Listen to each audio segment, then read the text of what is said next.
შეწყვეტეთ ხალხის საცხოვრისით შანტაჟი. ამ გზავნილით რუსეთის მიერ საქართველოს დროებით ოკუპირებული ტერიტორიებიდან იძულებით გადაადგილებული პირები, ეკომიგრანტები, სოციალურად დაუცველები და სამოქალაქო აქტივისტები ეკონომიკისა და მდგრადი განვითარების სამინისტროსთან შეიკრიბნენ. მათ სოლიდარობა გამოუცხადეს 15 თებერვალს ბათუმში ეგრეთ წოდებული ოცნების ქალაქში თხრილში ჩავაგნის შედეგად დაღუპული ორი არასრულწლოვნის ოჯახის წევრებსა და იქ მცხოვრებ მოსახლეობას, რომელიც მე-13 წელია ღირსეულ საცხოვრებელ პირობებს ითხოვს.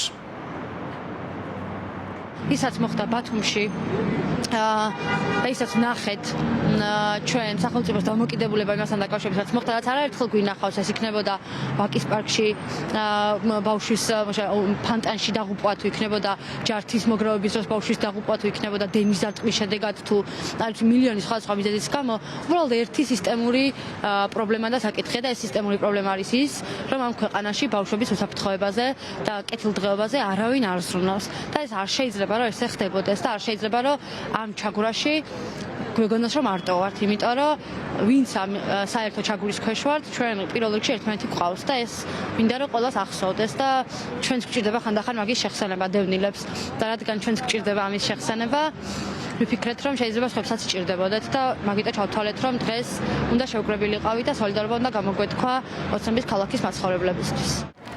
ეკონომიკის სამინისტროსთან შეკრებილი მოქალაქეები აცხადებენ, რომ თბილისში ისინი ბათუმის ეგრეთ წოდებული ოცნების ქალაქში მცხოვრებთა პრობლემების გამხმოვანებლები არიან.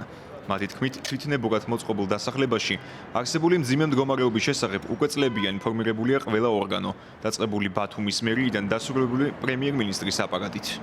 დევნილებს ყველაზე კარგად გვესმის, რას ნიშნავს ის, რომ ელოდებოდე თავშესაფარს და საცხოვრის სახელმწიფოსგან და ხშირად ყველამ ნახა ის კადრები, რომ ხალხი თითქოს ეშინოდა, რომ მათ არ დაეკარგათ ოცნების ქალაქში ის შეპირებული ბინები, რაც იმას ნიშნავს, რომ დევნილებს ისიც კარგად გვესმის, რას ნიშნავს, როცა ამ თავშესაფრით შენზე შანტაჟს ახდენს სახელმწიფო და სწორედ ამიტომ გვინდოდა დღევანდელი აქცია მოგვეწყო, რომ ეს სოლიდარობა გამოგვეხატა, რაც ძალიან მნიშვნელოვანია ამ ეტაპზე საზოგადოებაში, მით უმეტეს, როცა ასეთ პროცესებში ვარ ჩართული.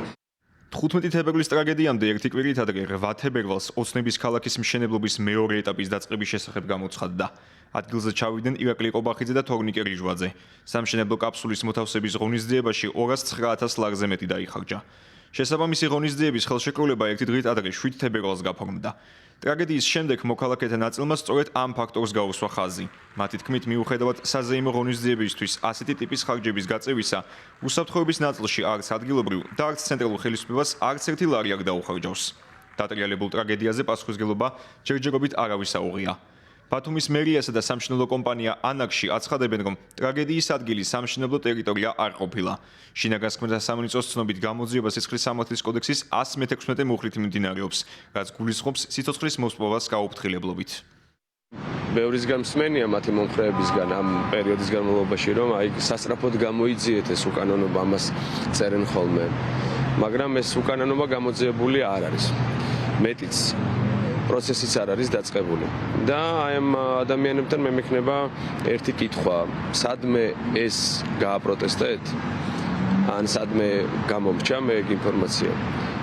თუ თქვენ ამას თქვენს თავზე იკისრებთ და ამ ყველაფერს წინახუდგებით, გააპროტესტებთ ამ უსამართლობას, სადაც იტყვით იქ მოვალ მეც და უამრავი ადამიანი, რომლებიც თქვენ გონიათ, რომ რაღაცა ხარეს წარმოადგენენ. მდგომარეობა, განსაკუთრებით სოციალური კუთხით, დღითი დღე უფრო და უფრო გაუსაძლისი ხდება. ჩვენ ქვეყანაში ცოტა ხნის წინ ნახეთ დევნილი ზამირ კვეკვესკირი, რომელმაც თავი დაიწვა დევნილთა სააგენტოსთან. ასევე ნახეთ დიდი ტრაგედია ბათუმში და ასეთ სურათებს ჩვენ ხედავთ ყოველდღიურად და მნიშვნელოვანია რომ ჩვენ ვიყოთ ერთმანეთის სოლიდარულები და ძალიან მნიშვნელოვანია რომ დღეს დევნილები უცხადებენ სოლიდარობას ოცნების ქალაქს და მნიშვნელოვანია რომ საზოგადოება ცდილობს ერთმანეთთან დაკავშირებას, იმიტომ რომ სწორედ ეს გაწყვეტილი კავშირები არის მიზეზი იმის რომ ჩვენ საზოგადოება არ დგავართ საკმარისად ფხიზლად. ეგრეთ წოდებული ოცნების ქალაქი ბათუმში თვითნებურად შექმნილი დასახლებაა. თითქმის 13 წლის წინ ქართული ოცნების ხელისუფლებაში მოსვლის შემდეგ აჭარის მაღალმთიან მუნიციპალიტეტებში საბაზისო საცხოვრებელი პირობების არარსებობის გამო და უკეთესი ცხოვრების იმედად მოქალაქეებმა ბათუმში გადმოსახლება გადაწყვიტეს. მათ შორის იყვნენ შშმ პირები, სოციალურად დაუცველები და მრავალშვილიანი ოჯახები. დასახლება ძირითადად ქოხებისა და ფარდულებისგან შედგება, სადაც მოქალაქეთა თქმით უსაფრთხოების სტანდარტები დაცული არაა. უხვინ ალექის დროს ტერიტორია იტბორება, ხოლო ხანგრძლივის შედეგად 40 ქოხი დაიწვა, რის გამოც რამდენიმე ოჯახი უსახლკაროდ დარჩა. ადგილობრივმა ხელისუფლებამ 2020 წლის თებერვალში 3-12 სართულიანი კორპუსის მშენებლობა დაიწყო, რის შედეგადაც 592 ოჯახი საცხოვრებელი ფაქტით დაკმაყოფილდა, თუმცა 1700-მდე მოსახლე კვლავ რჩება სერიოზული გამოწვევების წინაშე.